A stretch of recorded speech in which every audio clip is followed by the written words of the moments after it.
Deux avions survolent à basse altitude la région parisienne, puis soudain... J'ai entendu comme une déflagration, ça a fait un peu peur. L'Amérique rassemblée autour de ses symboles, son hymne et ce drapeau déchiré retrouvé au World Trade Center il y a 20 ans.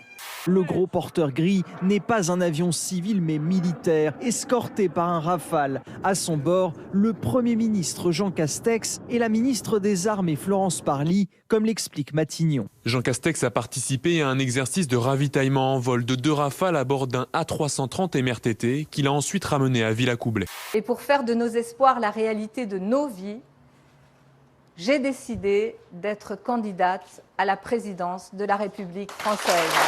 Elle joue beaucoup, Anne Hidalgo, sur une femme à l'Élysée, justement. Oui, elle joue beaucoup, tout comme elle a joué avec les Parisiens quand elle leur a écrit noir sur blanc « Je ne serai en aucun cas candidate à la présidence de la République ». Elle joue avec l'équité. Nous parlions des retraites il y a quelques instants. Vous savez, par exemple, que les 35 heures s'appliquent dans notre pays depuis quelques années. Eh bien, pas à la mairie de Paris. Parce qu'à la mairie de Paris, Mme Hidalgo a fait une proposition pour qu'on travaille moins que 35 heures. Emmanuel Macron a renié les libertés des Français au fur et à mesure de ce mandat et il est temps de réoxygéner notre pays parce que la liberté, c'est notre valeur fondamentale. Des centaines d'Afghanes entièrement voilées, visage compris, tout en noir. Elles se sont réunies dans l'amphithéâtre de l'université de Kaboul pour exprimer leur soutien au régime des talibans. L'utilisation du mot liberté par Marine Le Pen, c'est une totale imposture. C'est une totale imposture. C'est une femme qui soutient des régimes, des gouvernements qui, eux, portent atteinte aux libertés. Souvenez-vous, elle a soutenu Viktor Orban. Vous n'êtes pas candidat. Pour l'instant, je ne suis pas Mais candidat. vous ne pouvez pas dire ce soir, je ne serai pas candidat.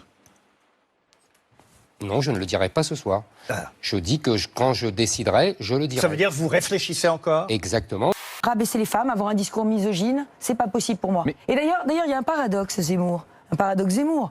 Il dit qu'il veut lutter contre l'islamisme. Est-ce qu'on peut lutter contre l'islamisme sans défendre l'égalité femmes-hommes ?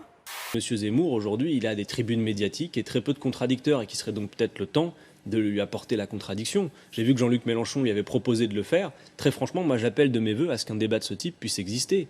Je pense que la France que j'aime, que j'ai aimée, est en train de disparaître. Et si vous voulez, j'ai pas du tout envie de ça. J'ai pas du tout envie de l'avenir qu'on nous promet, que la démographie nous promette, que les bons esprits nous promettent, que les belles âmes nous promettent, que la lâcheté des politiques nous promet. Je n'ai pas envie de cette France qui arrive. T'as pas le bon prénom. Et si je réussis, je prendrai une loi pour t'empêcher d'avoir ton prénom. Pour moi, c'est absolument le contraire du devoir qui est le nôtre comme Français. 120 000 personnes à nouveau descendues hier dans les rues de nombreuses villes de France. Elles étaient 140 000 samedi dernier. Mobilisation en baisse donc à quelques jours pourtant de l'entrée en vigueur de l'obligation vaccinale pour les professionnels de santé puisque c'est mercredi.